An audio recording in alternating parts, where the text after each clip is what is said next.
নমস্কার বন্ধুরা, হাতের কাজ চ্যানেলে আপনাদের স্বাগত। আজকে আর একটা নতুন রেসিপি নিয়ে চলে এসেছি। সেটা হলো এই যে এঁচোড়টাই রান্না করব। এর আগের দিনকে একটা এঁচোড়ের রেসিপি দেখিয়েছিলাম, অনেকেরই ভালো লেগেছিল, কমেন্ট করেছিল দারুণ বলে। আজকে আর একটা রেসিপি আপনাদের সাথে শেয়ার করতে চলেছি, সেটা হলো এঁচোড়ের কাবাব কষা। তা বন্ধুরা আমার সঙ্গে পুরো ভিডিওটা দেখবেন, অনুরোধ রইল। এবার এঁচোড়টা এখানে আমি কেটে নিচ্ছি। একটা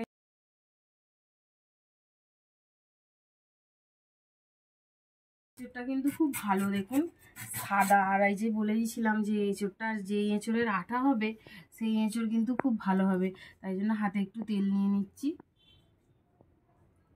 তেল নিয়ে ছাড়ালে এঁচোড়ের আঠাটা লাগবে না।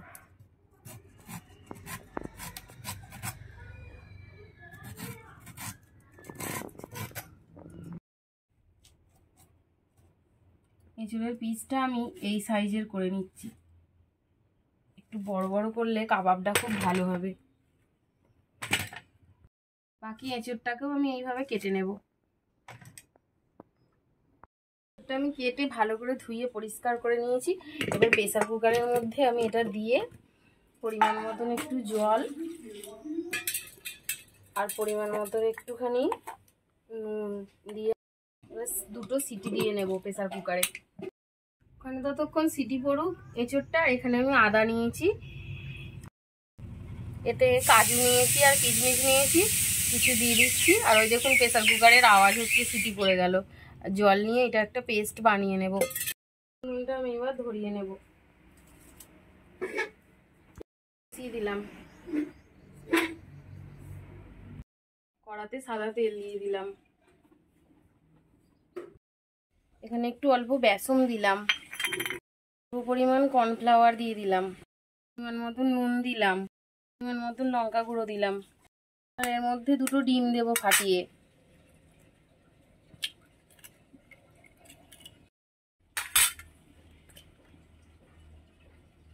এবার এটাকে হাত দিয়ে ভালো করে গুলিয়ে নেব, দিয়ে একটা মোটা ব্যাটার তৈরি করে নেব। বন্ধুরা আমি একটু জল দিইনি, হাতে করে ভালো করে ব্যাটারটাকে আমি বানিয়ে নিয়েছি। তা ডিমটাই তো জলের কাজ করেছে।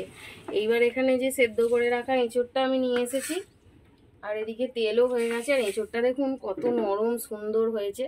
এঁচোড়টাকে এরকম একটু ভেঙে নিয়েছি, নিয়ে এইবার আমি এর মধ্যে একটা একটা করে ডুবিয়ে আর এই ছেড়ে দেবো।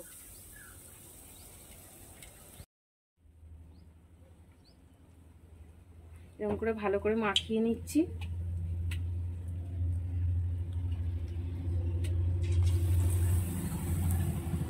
একটা একটা করে ছেড়ে এইবার এগুলোকে আমি একটা একটা করে উল্টে দেব। দেখুন দেখতে কত সুন্দর হয়েছে উল্টানোর পর। আর এটা কিন্তু খেতেও তত সুন্দর হবে এই রেসিপিটা।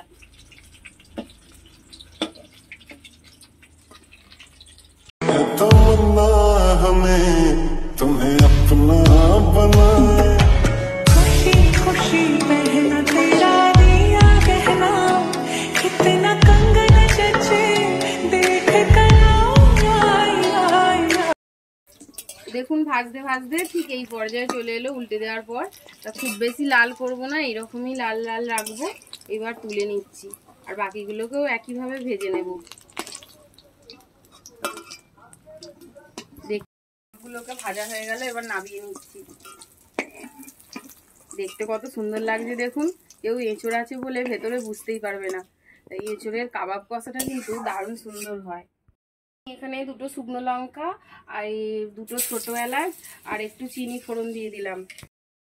দিয়ে এবার পেঁয়াজটা দিয়ে দিলাম, পেঁয়াজ কুচনো। এবার পেঁয়াজটা একটু নাড়াচাড়া করে এর মধ্যে রসুন বাটাটা দিয়ে দিলাম। আবার একটু ভালো করে ভেজে নিচ্ছি। পেঁয়াজগুলোর মধ্যে প্রথমে আমি হলুদ গুঁড়ো দিয়ে দিলাম কাবাব কষাটা রান্না করার জন্য। এবার লঙ্কার গুঁড়ো দিয়ে দিলাম পরিমাণ মতন। 2 চামচ জিরে গুঁড়ো দিয়ে দিলাম। রেড চিলি পাউডার দিয়ে দিলাম। ভালো করে মশলাগুলোকে এবার কষে নেবো এর সাথে, পেঁয়াজের সাথে। এবার পেঁয়াজটা একটু ভালো করে ভাজা হয়ে গেছে। এইবার টমেটো কুচনোটা দিয়ে দেব। টমেটোটা দিয়ে ভালো করে আর একটু কষে নেব। মশলাটা কষতে কষতে এরকম তেল ছেড়ে গেছে। এইবার এখানে আদা, কাজু, কিশমিশ যেটা আমি বেটে রেখেছিলাম সেই বাটাটা আমি দিয়ে দিলাম।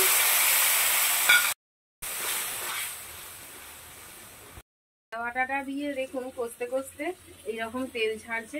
তা এইবার আমি কি করব, এই যে এঁচোড়ের কাবাবগুলো আমি বানিয়েছি এই কাবাবগুলোকে দিয়ে দেব। দিয়ে ভালো করে একটু নাড়াচাড়া করে আর জল দিয়ে দেব।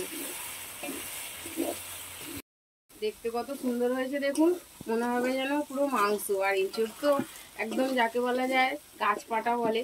আর এঁচোড়কে যদি এইরকম ভিন্ন স্বাদের বানান বাড়িতে, দারুণ সুন্দর লাগবে রেসিপিগুলো।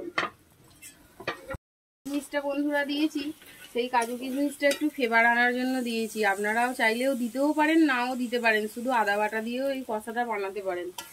তা এই পরিমাণে আমি জল দিয়ে দিলাম। এবার এটাকে ভালো করে ফুটতে দেব। বন্ধুরা আমি তাড়াতাড়ি করতে করতে নুনটা দিতে ভুলে গেছি। তা এখন ফুটছে, নুনটা দিয়ে দিচ্ছি, তাহলে কি হবে সব কিছুতে টেনে নেবে। আর এমনি এঁচোড়ের যখন আমি কাবাবটা বানিয়েছিলাম ওতে নুন দেওয়া ছিল। তা এই কাবাব রান্না কিন্তু বন্ধুরা মাংসের স্বাদকেও হার মানায়। একবার বাড়িতে রেসিপিটা ট্রাই করবেন, খুব ভালো লাগবে এই রেসিপিটা। নুনটা দিয়ে একটু নাড়াচাড়া করে নিচ্ছি।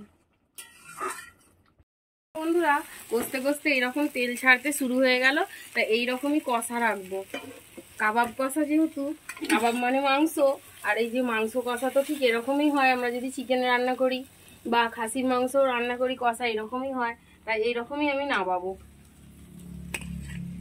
আর খেতে কিন্তু খুব সুস্বাদুও হয়, যাকে বলা যায় মানে একদম স্বাদে গন্ধে অভূতপূর্ব। তো বন্ধুরা এতক্ষণ রেসিপিটি দেখলেন তো, যদি ভালো লাগে বাড়িতে কিন্তু ট্রাই করবেন অবশ্যই, বারবার বললাম। আর আমার চ্যানেলে যদি নতুন হয়ে থাকেন চ্যানেলটা সাবস্ক্রাইব করবেন আর একটু লাইক দেবেন। আর কেমন লাগলো রেসিপিটা কমেন্ট বক্সে কিন্তু অবশ্যই জানাবেন। তাহলে বন্ধুরা ভিডিওটা আজকে এখানেই শেষ করলাম, দেখা হচ্ছে পরের ভিডিওয়ে। তা যদি রেসিপিটা বারবার বললাম ভালো লাগে তাহলে অবশ্যই বাড়িতে ট্রাই করবেন। নমস্কার, ভালো থাকবেন সবাই, সুস্থ থাকবেন।